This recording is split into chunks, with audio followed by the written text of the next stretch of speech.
Le trailer de Supergirl est sorti et que dire, il est dingue. Dingue dans le sens où justement c'est un vrai trailer qui nous raconte pas trop, c'est pas encore la bande-annonce non plus.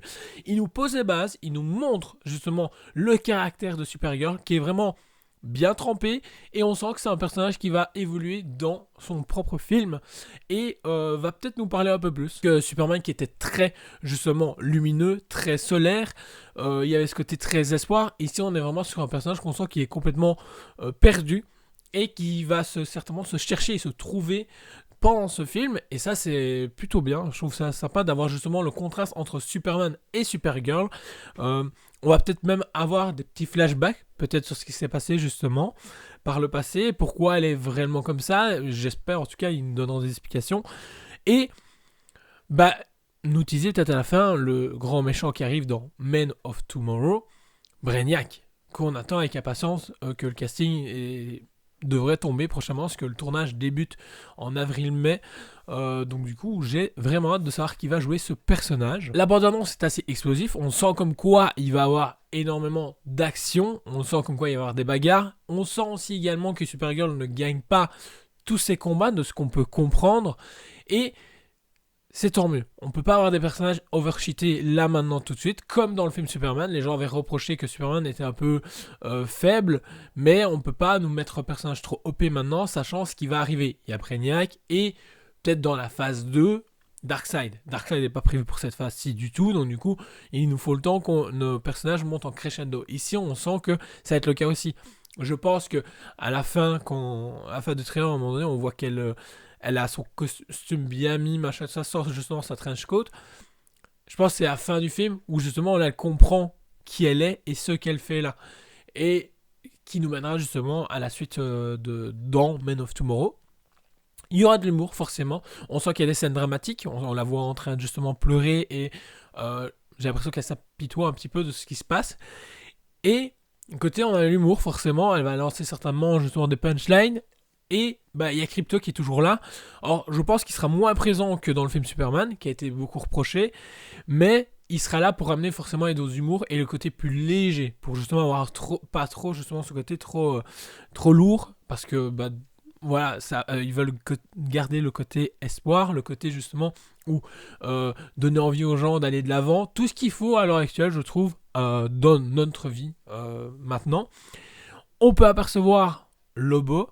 Alors beaucoup de gens ont essayé justement de zoomer, de jouer avec les contrastes et tout pour avoir au maximum ce qui pourrait ressembler.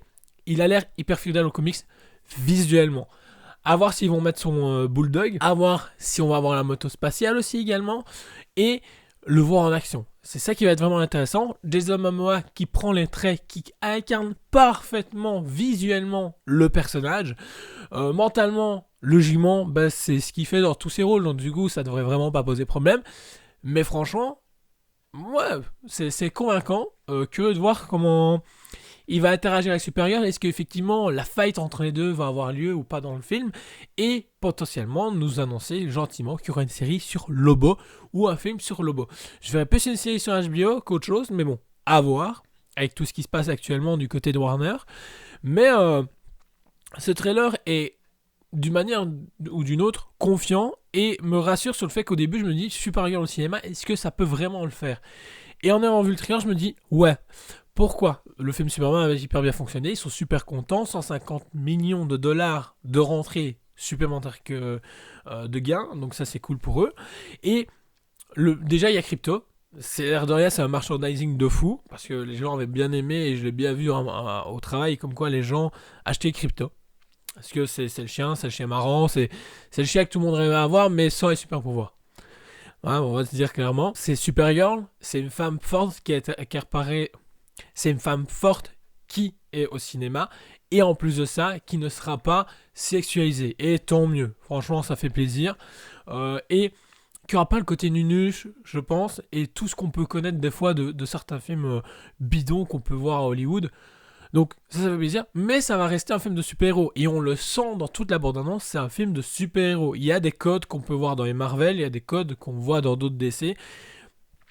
Mais ce qui va être bien, je pense, c'est que c'est une histoire qui peut se regarder à part de tout ce qu'on a vu. Vous pouvez avoir vu Superman, mais je pense que vous pouvez voir Supergirl tout seul. Et c'est peut-être la force du DCU s'il continue comme ça. En tout cas, de ce qu'on peut comprendre dans les interviews de James Gunn, c'est ce qui est prévu, c'est que les gens puissent regarder un morceau sans tout besoin de tout regarder. Maintenant, à voir si ça va se confirmer, parce que l'air de rien, on doit nous amener là à la menace Brainiac, qui arrive dans Men of Tomorrow, qui n'est pas un Superman 2, qui est justement un film qui va rassembler tout doucement des personnages à la manière de Justice League, sur Justice League, parce qu'on a une Justice Gang, peut-être qu'à la fin de Brainiac, ils vont créer la Justice League, sachant qu'on n'a toujours pas de Wonder Woman et Batman. On verra bien, à tout moment, Wonder Woman est peut-être teasé, ou on en parle peut-être dans Superior. Ce serait cool qu'on en parle, juste en parler. Pas besoin d'aller plus loin, on verra bien. De toute façon, la bande-annonce va pas trop tarder, moi je dirais janvier, ouais, entre janvier et mars, ça fait quand même une délai de 3 mois, qui devrait arriver une bande-annonce. Ici, on attend tous le trailer de, justement, de notre Avengers Doomsday. On verra bien ce que ça va donner. Je suis un peu plus friand avec Marvel, avec tout ce qui s'est passé dernièrement, avec les grosses déceptions. Mais le DCU marche, il est en rail, et le deuxième film au cinéma a l'air vraiment bien. Ensuite, il y a forcément la bande-annonce de Clayface qui doit arriver prochainement, qui est en lien avec le DCU.